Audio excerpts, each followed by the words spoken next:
যারা হুম। মানে ছেলে মানুষ যারা, তারা তো দুষ্টুমি করবেই না। আর লুকিয়ে থাকে, কে লুকিয়ে আছে দেখি তো আমরা একটু। কৌতূহল যেটা হয়। তাদের নাকি বকুনি টকুনি দিয়ে দিচ্ছেন উনি। আচ্ছা। হ্যাঁ, বকতেন তাদের, মানে চলে যাওয়া, মানে হাঁকিয়ে তাকিয়ে বলতেন আর কি। সেটাও শুনেছি। তো সে যাই হোক, সে ডাক্তারের কাছে গেছেন।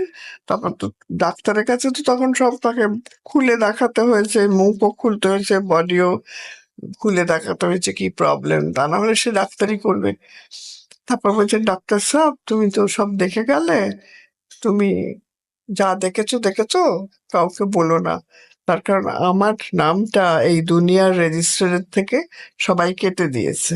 এই দুনিয়ার রেজিস্টারে আমি হচ্ছি, উনি বলতেন আমি তো একটা মৃত ভূত, মানে আমি একটা গোস্ট, ডেড গোস্ট। আমি তো ভূত হয়ে গেছি, আমি তো মরে গেছি, আমাকে ভূত বানিয়ে দিয়েছে, মানে আমি এখন বেঁচে আছি, মানে আমি তো ভূত, আমি নেই। মানে